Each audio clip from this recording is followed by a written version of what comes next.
Mis embargos. En 1900, comedia que, según yo, iba a abrirme las puertas de la fama. Recibí una pequeña herencia y comencé a hacer mi casa. Creí yo que la fortuna iba a sonreírme. Estaba muy equivocado. La comedia no llegó a ser estrenada. Las puertas de la fama no solo no se me abrieron, sino que dejé de ser un joven escritor que promete y me convertí en un desconocido. Me quedé cesante. El dinero de la herencia se fue en pitos y flautas, y cuando me cambié a mi casa propia, en abril de 1957, debía 60.000 pesos y tuve que pedir prestado para pagar el camión de la mudanza. En ese año mis ingresos totales fueron los 300 pesos que gané para hacer un levantamiento topográfico. Vinieron años muy duros. Cuando no me alcanzaba el dinero para comprar mantequilla, pensaba, con 30.000 pesos salgo de apuros. Adquirí malos hábitos. Andaba de alpargatas todo el tiempo y así entraba en los bancos a pedir prestado. Todas las puertas se me cerraban. Encontraba en la calle amigos que no había visto en 10 años y antes de saludarles les decía, oye, préstame 10 pesos. Los domingos. Invitaba a una docena de personas a comer a mi casa y les decía, traigan un platillo. Con las sobras comíamos el resto de semana. Mi frustración llegó a tal grado que una vez se metió un mosco en mi cuarto. Tomé la bomba de Fleet y la manija de Safo y me quedé con ella en la mano. Es que el destino está en mi contra, pensé. En el colmo de la desesperación, pero no hay mal que dure 100 años. En 1960 gané un concurso literario patrocinado por el licenciado Uruchurtu. Salí en los periódicos retratado, dándole la mano al presidente López Mateos, recibiendo de este un cheque de 20.000 pesos. Mis acreedores se presentaron en mi casa al día siguiente. El dinero lo repartí entre una señora cuya madre acababa de ser operada de un tumor, dos señores que ya me habían retirado el saludo, el tendero de la esquina de mi casa, que estaba a punto de quebrar, un viaje a Acapulco que hice para celebrar mi triunfo, unos zapatos que compré y 1.000 pesos que guardé entre las páginas de un libro para ir viviendo. La deuda más importante era la de doña Amalia de Candamo y Begonia. Esa quedó sin liquidar. Doña Amalia tuvo la culpa de que yo no le pagara, porque no se presentó a tiempo a cobrar. O mejor dicho, no se presentó a cobrar porque no le convenía que le pagara, porque no andaba tras su dinero, sino mi casa. La historia de doña Amalia es bastante sórdida.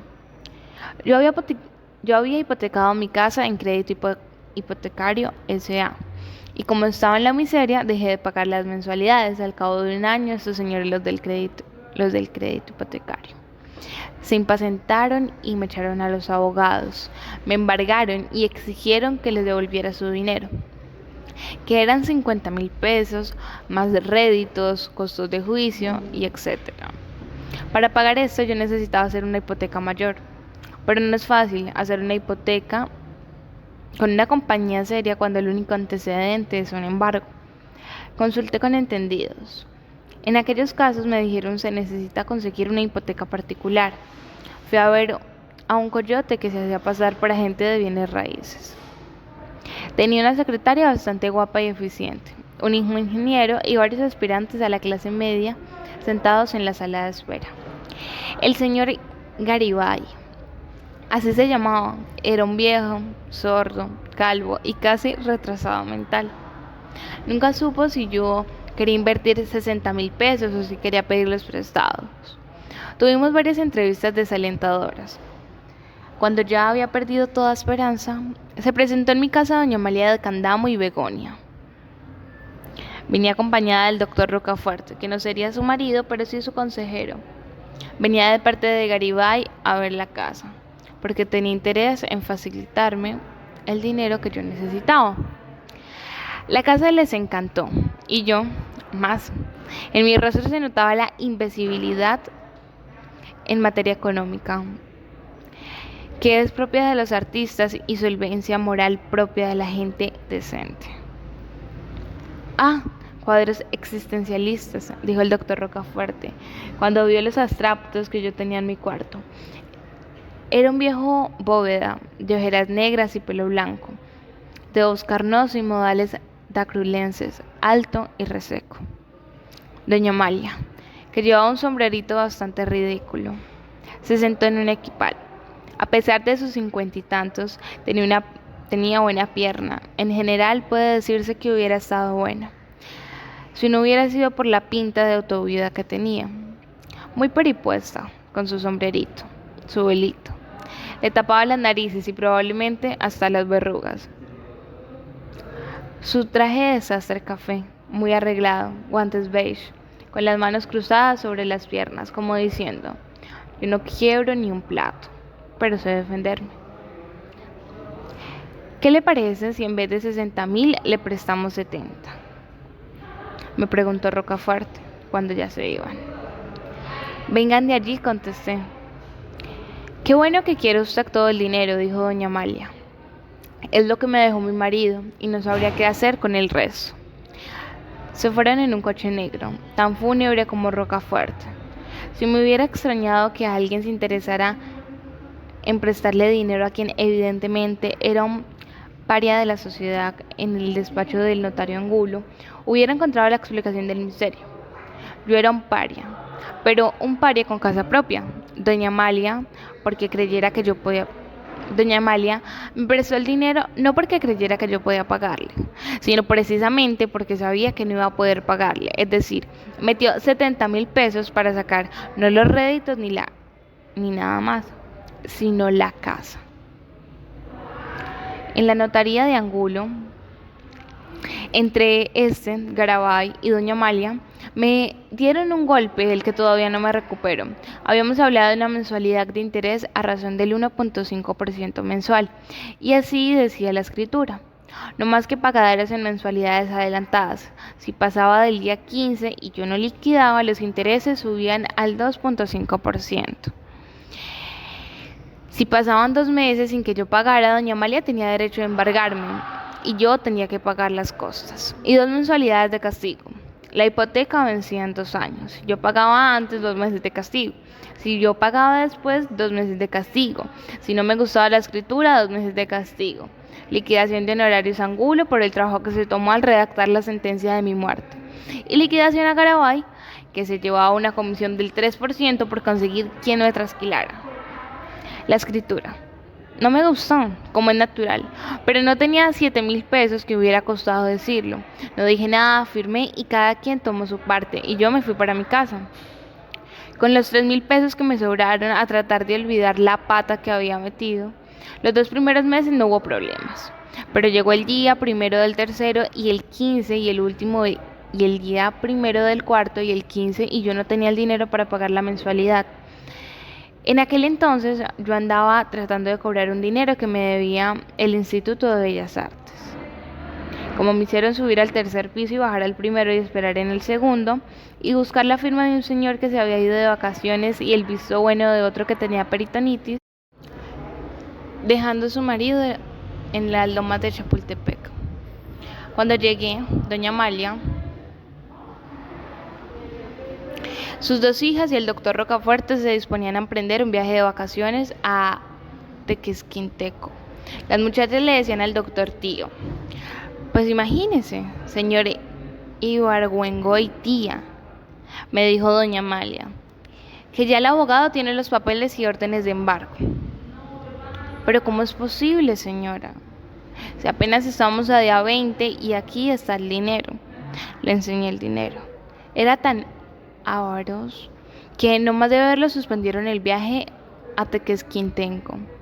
Bajaron a las niñas del coche y fuimos a buscar el abogado para que detuviera el embargo. Esta operación ya no nos conviene, dijo el doctor Rocafuerte. ¿No podría usted liquidarnos, señor Ibargüengoitia? De ninguna manera, doctor, le dije. Me explicaron que habían aumentado los impuestos sobre préstamos hipotecarios y que les estaba saliendo más caro el caldo que los frijoles. Si no fuera por eso, dijo doña Amalia, no hubiéramos pensado en embargarlo tan pronto. Después platicamos de problemas morales.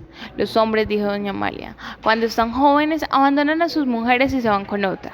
Después, cuando ya están viejos y enfermos de diabetes, de cáncer en la próstata o de sífilis, regresan a buscar compañía. No hay derecho. Yo pensé, hacía de haber sido el difunto Candamo. Aunque pensándolo bien, de Candamo no sé ni si es difunto. Trata de ser comprensivo, Amalia, dijo el doctor Rocafuerte. Iba manejando, dijo varias cosas en este tono y remató con el nexo del matrimonio es indisoluble.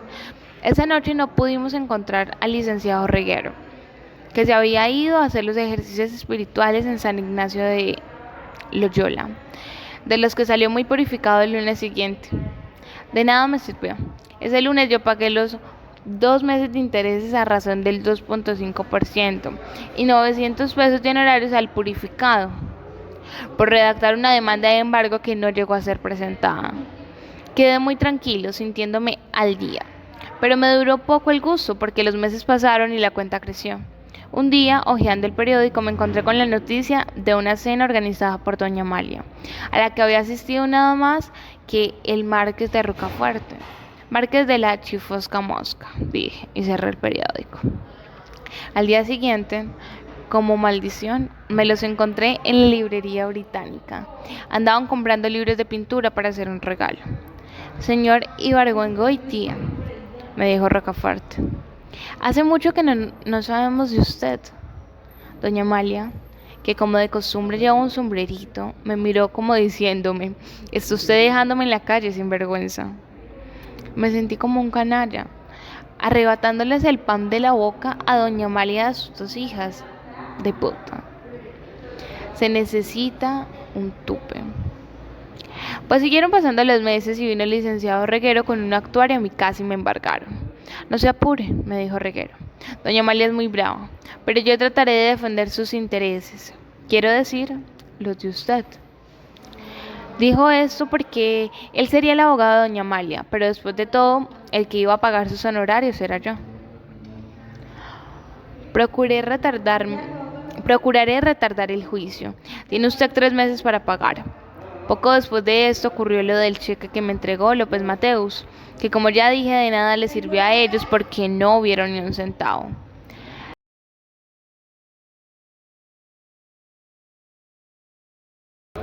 La mente de aquellos prestamistas era bastante extraña.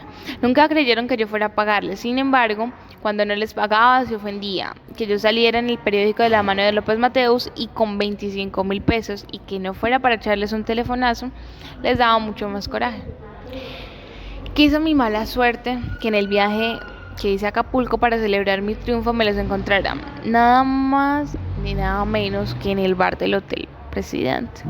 Señor Ibargüengoitia, ya no tengo ni para comer, me dijo doña Amalia. Pues yo tampoco, le contesté y pedí un platter sponge. Mientras el juicio de embargo seguía un curso, empecé a buscar dinero para liquidar antes de que me saliera la casa en remate. Fui a ver al señor Bloom, el conocido agiotista. Me dijo primero que no tenía dinero, después que la cosa estaba muy difícil por el embargo y por último, que algo se podría hacer si estaba dispuesto a pagar el 3% mensual. Cuando le dije que sí lo estaba, me dijo mirándome paternalmente, no se preocupe, salvaremos su casa. Fui a Guanajuato a entrevistarme con otro grandísimo ladrón, muy respetado en esa ciudad. Tú pones la casa a mi nombre, yo te consigo el dinero al 2.5%, me dijo, convencido de que me haría un gran favor. El dinero, huelga decir, era suyo, pero prefirió hacer un teatrico y hasta me presentó a un señor que según él iba a financiar la operación. Este señor era tan imbécil que no pudo aprenderse su papel, que consistía en decir sí, y se fue sin decir nada. Este es un bandido, me dijo el grandísimo ladrón cuando salí de su palero. Ten mucho cuidado con él. Yo decía que sí a todo con tal de salir del lío. Cuando regresé a México me encontré con que doña Amalia y Rocafuerte habían ido a visitar a mi madre. ¿Ya vio que su hijo salió en los periódicos? Le preguntaron y le entregaron un ejemplar del Universal que decía al margen, un sello que dice Estados Unidos Mexicanos, etcétera. Era la notificación del remate. Nosotros hemos hecho todo lo que ha estado en nuestra parte, le dijo doña Amalia a mi madre. Pero su hijo no paga. Compréndame usted, yo tengo que mantener a mis hijas. También fueron a ver a mi primo Carlos, que es la gran cosa en el Banco Nacional de México. ¿Que el banco no podrá hacer nada por este muchacho?, le dijo Rocafuerte a Carlos. A usted no le conviene que el nombre de la familia ande revoloteándose en los tribunales. ¿Para qué le prestaron dinero si sabían que era un bohemio?, contestó Carlos. Él nunca ha dicho que no es un bohemio. El banco, huelga decirlo, no va a poder hacer nada. A mi casa empezaron a llegar ancianos, de los que se dedicaban a desvalijar ahorcados. ¿Esta es la casa que va a salir a remate?, preguntaban. Sí, pero no está en venta, les contestaba y cerraba la puerta. Mientras el señor Bloom y el aigotista guanajuatense aparecía con el dinero, fui a ver a un amigo de la familia. Tenía una agencia de bienes raíces y estaba podrido en pesos. Te vendo mi casa en 50,000, le dije. Válgame Dios, pues, ¿para qué te dedicaste a escritor? Ahora van a quedarse en la calle, me contestó, pero ni me compró la casa ni me prestó el dinero.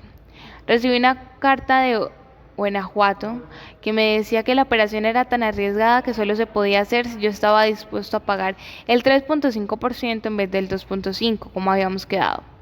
Yo estaba dispuesto a todo porque de cualquier manera no pensaba pagar los intereses. Mi plan era conseguir el dinero, escapar al remate y esperar un milagro.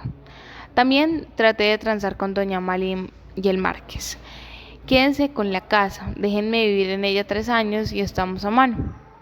¿Usted qué está soñando?, me dijo el Márquez, y habló sobre la ilusión que la gente se hace sobre el precio de sus propiedades. Después me explicaron el asunto. Yo debía 29,000 pesos de réditos, intereses monetarios, gastos y costas. Más 70,000 que habían dado antes, eran 99,000 pesos. La casa iba a salir en remate en 99,000 pesos. Como no iba a haber pujadores, me explicaron que en estos casos nunca hay pujadores. La casa se va a rematar en 99,000 pesos a ellos. Se iban a quedar con la casa, me iban a entregar un peso y asunto concluido. Ya hasta me daba risa, veía todo perdido. Compré un libro sobre almirantes ingleses y pasaba muchas horas encerrado en mi cuarto, leyendo y esperando a que viniera la autoridad a sacarme. Cuando veía visitantes les contaba que el sábado iba a rematar mi casa, pero no la remataron porque ocurrió el milagro que yo esperaba. Alguien, quien yo ni había pensado, me prestó 100,000 pesos a 10 años, con el interés del 10% anual. Mi madre insiste en que fue un milagro de San Martín de Porres. Pero milagro no. El caso es que el viernes anterior al remate llamé a doña Amalia y le dije que ya tenía el dinero. El remate se suspendió. Cuando cancelamos la hipoteca, doña Amalia me dijo: qué suerte la de usted en haber caído con personas decentes, porque andan muchos por ahí que son verdaderamente lobos. El notario, antes de leer la escritura de cancelación, me dijo: a usted hay que darle un tirón de orejas por descuidado. Si no fuera por lo paciente que ha sido doña Amalia, le hubiera ido requete mal. Y cuando ya todo estaba firmado y ellos habían recibido su dinero, el doctor Rocafuerte y Márquez de lo mismo me dijo con gran solemnidad: queremos decirle, señor Iván Buengoitía, que nos da mucho gusto que haya salvado su casa. Ha sido para nosotros un verdadero placer tratar con una persona tan honrada y cumplida como usted. Nos despedimos casi de beso, pero cuando los vi de espalda les menté hasta la madre.